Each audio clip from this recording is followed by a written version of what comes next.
The Girl Who Turned Silence into Strength. Cherry Blossom Part 1, Georgia's First Flight.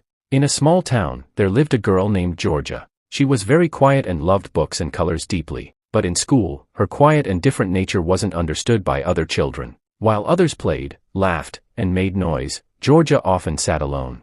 No one wanted to play with her, and some even teased her. They called her weird, weak, and many other things. Slowly, her confidence began to drop. She often thought, maybe something is wrong with me.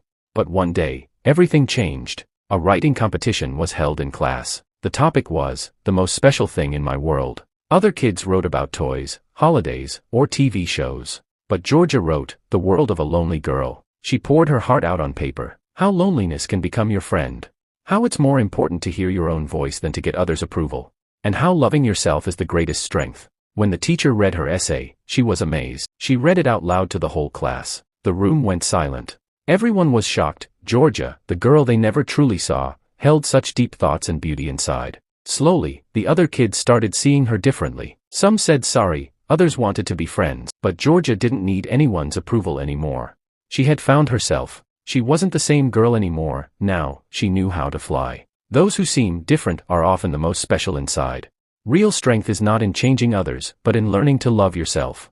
Part 2, Georgia's Silent Victory. School days were over, but the scars still stayed in Georgia's heart. People's words, teasing, loneliness, she still remembered. But she didn't give up. When college time came, Georgia chose to study from home instead of moving out. Some people said, is that even real college? What will you learn at home? But Georgia knew. It's not where you study, but how you study that matters. She attended online classes, submitted assignments, created projects, and passed every semester, one by one. While others lost themselves in college crowds, Georgia found herself in the silence of her room. It wasn't easy. When the internet failed or she couldn't speak up in online conferences, she sometimes cried. But then, she would remind herself, I've survived worse in school. I'm not the girl who breaks anymore. I am Georgia. I'll walk at my own pace, but I won't stop. Finally, the day came. Her degree arrived. A white paper that said, Bachelor of Arts, completed with distinction. She looked at it and smiled. No clapping, no college stage, but inside her, a voice whispered, see, you could do it. And you did. Now Georgia is whole in herself. She teaches others how to write their own stories. She helps people learn how to love themselves. The girl who was once teased in school is now a source of strength for others. Every path doesn't go through academics. Some people find themselves through art, creativity, or a connection between body and soul. Woman Dancing Part 3, Georgia's Rhythm. Even after getting her degree, Georgia felt something missing.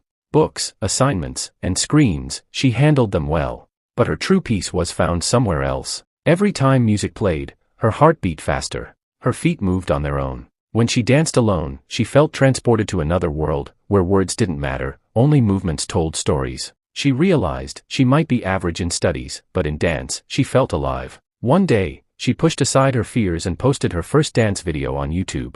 It wasn't perfect, but it was honest, passionate, and full of soul. Within weeks, people noticed her. Comments poured in. Your dance is magical. So full of emotion. You made my sadness go away. And for the first time, Georgia felt, maybe this was my real classroom, the stage, the rehearsal, the rhythm. She joined a local dance academy. There too, people laughed. You're too old now. Starting now. But Georgia smiled and replied, my timing may be late, but now my rhythm is just right. Now Georgia is a dance teacher. She doesn't just teach steps, she teaches her students how to express their emotions through their bodies. If studies don't excite you, don't be afraid. Everyone has their own stage, just have the courage to find it. Artist Palette Part 4, Georgia's Colors. When everything seemed perfect, her dance, students, online followers, and peace. Life threw a new challenge. The doctor said she had a serious knee injury. If she danced too much, she might not be able to walk in the future. At first, Georgia laughed. This must be a joke.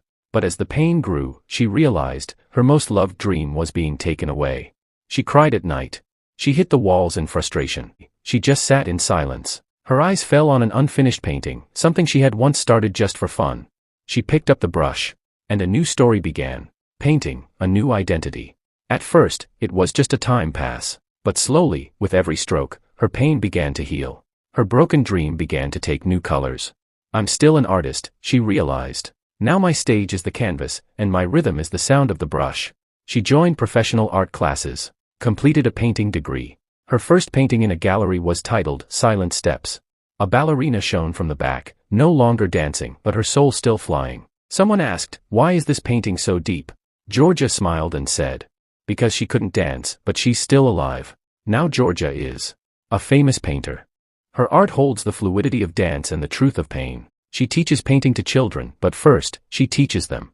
Never tie yourself to just one identity. We are humans, like flowing colors. If one color dries, pick another. If one path closes, make a new one. Ring Part 5, A Life Painted with Love. Time showed Georgia many shades. Sadness, struggle, and dreams that didn't match the world. But in every shade, she created a new version of herself. She's no longer the quiet girl who stared out of the school window. She is now a painter, teacher, wife, and mother. But most of all, a happy human. Couple with heart, a new beginning, love and partnership. Georgia met a kind businessman.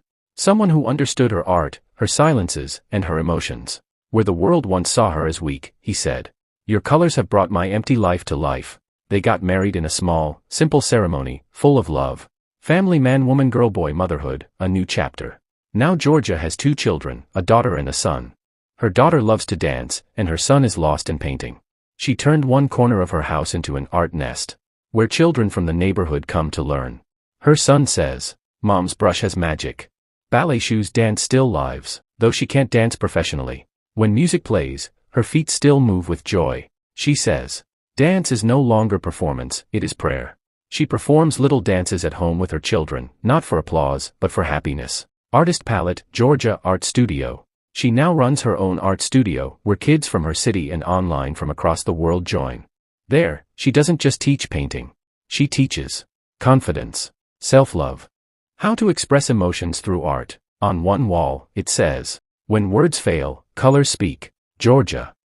Herb Part 6, Georgia's voice. Even though everything was going well, a loving husband, sweet kids, her art studio, there was one thing that still made her nervous: English. When people spoke English, or when she had to talk to outsiders, she hesitated.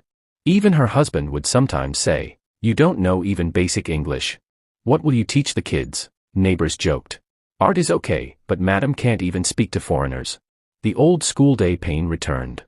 She stood in front of the mirror and asked herself, "Does my language really make me small?" Then she read the words on her studio wall. When words fail, colors speak. Part 6, Georgia's tongue. Dreams are never easy, and sometimes, the people closest to us make us feel our weaknesses the most. After marriage, everything was fine. Her husband was kind, the kids were lovely, and her art studio was running. But whenever someone spoke in English, or Georgia had to talk to outsiders, she would hesitate a little. Even her husband sometimes said, "You don't even know basic English. What will you teach the kids?" And the neighbors joked, "Her art is nice, but madam can't even talk to foreigners." Those words hurt her deeply, like the old school taunts were coming back. Broken heart. Once again, she asked herself, "Is something wrong with me?" She would stand in front of the mirror and wonder, "Does my language really make my identity smaller?"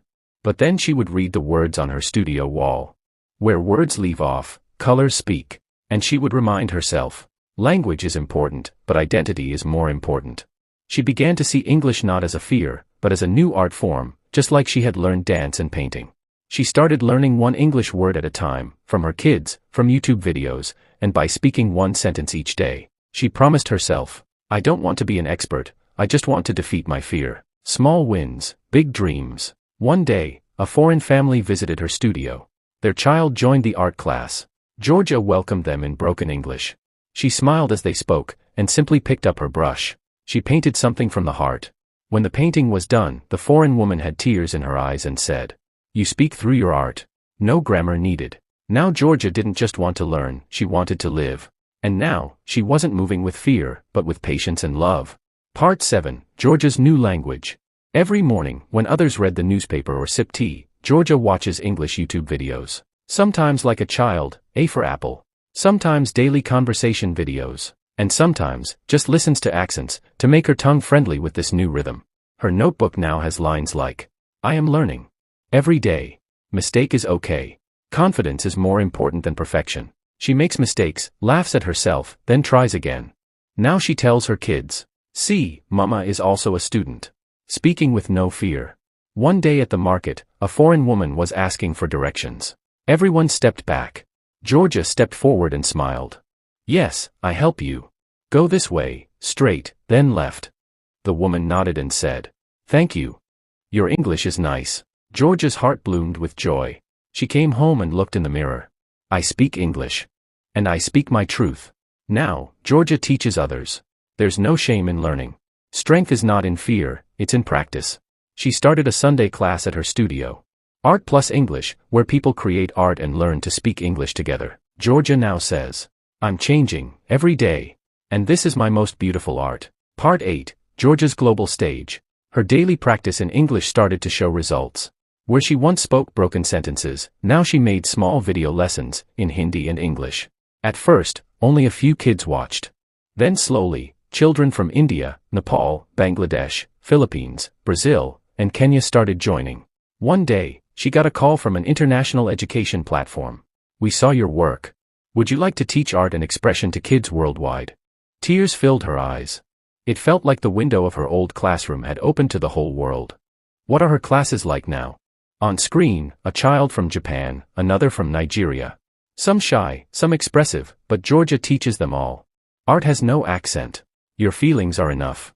Now she teaches not just on Zoom, but on paid international platforms, with a 1-month waiting list. She started her own online platform, Georgia Art Global. Tagline, Speak through color, move through feeling. It offers art and expression courses, with English subtitles. Spoken English through art. Confidence journals. Free, emotional wellness through creativity, workshops. Georgia now says, people once said I was weak because my English was weak. But today, my English is not perfect, and my impact is perfect. English quote for this chapter. Your voice is powerful, no matter what language it speaks. Unknown. Her weakness became her strength, and her journey became an inspiration for millions. Part 9, Georgia's language, now understood by all. As she taught art online to international children, her confidence kept growing. She now spoke fluently in English, not just words, but emotions too. Where once she feared one sentence. Now she inspired hundreds of kids on Zoom. The children called her Miss Georgia and said, We love your stories, ma'am. Your art makes us feel happy inside. Even the grown-ups respected her. Those neighbors who once mocked her, now sent their own kids to her classes. Her husband, who once questioned her English, now proudly says, You didn't just learn a language, you won the world. Now the home is full of love, understanding, and pride. In an interview, someone asked her, You used to struggle with English. How did you overcome that? She smiled and said, I didn't learn English to impress anyone. I learned it to express myself. And when you express your truth, language doesn't matter. Your soul speaks. English quote for this chapter. When love becomes the language, fluency follows automatically. Georgia's story is no longer just her own. It's the voice of thousands who once doubted themselves, but later found their inner light. Final moral point. If the world doesn't understand your language, don't worry, keep speaking your truth. When you learn to love yourself, the world learns to understand you. And the same family who once stayed silent about your fears will one day stand proud beside your courage. Bonus quote, family and acceptance. When you become your own light, even the darkness in your home begins to shine. Love doesn't come when you become perfect, love comes when you become yourself. Part 10, Georgia's victory, together with all. Now Georgia's art, her language, her stories, and her courage, had crossed all borders. Her YouTube channel, Georgia Art Global, was now popular across international education platforms. Hundreds of kids joined her classes every week, from many countries, languages, and cultures. But then came a day that gave her journey its biggest recognition. National Art and Education Award. When the Indian government invited nominations for the National Art and Expression Education Award, thousands of names came in. But the one name everyone talked about was Georgia Thomas, a voice beyond brushstrokes. A few months later, she received an official letter. You are being honored with the National Award for your contribution in art, emotional wellness and global expression education. Georgia read the letter, tears rolled down her face. But this time, she wasn't alone, her whole family stood by her side. She dedicated her award to her family and the people. In Delhi, when she was called on stage and the president handed her the award, the hall filled with applause. She was asked, Miss Georgia, who would you like to dedicate this award to? She walked to the mic, her heart beating fast, but her voice calm. She said, This award is not just mine. It belongs to everyone who once felt less because of what they lacked. It belongs to my parents, who never saw my silence as weakness. It belongs to my husband and children, who welcomed every new beginning. And most of all, it belongs to those who once called me weak, weird, or the one who can't speak English. Because their words showed me my true strength. The hall was silent, and then a wave of emotional applause filled the room. The art exhibit, The Journey of a Voice. Next month, a special exhibition was held in Delhi's famous gallery, titled The Journey of a Voice.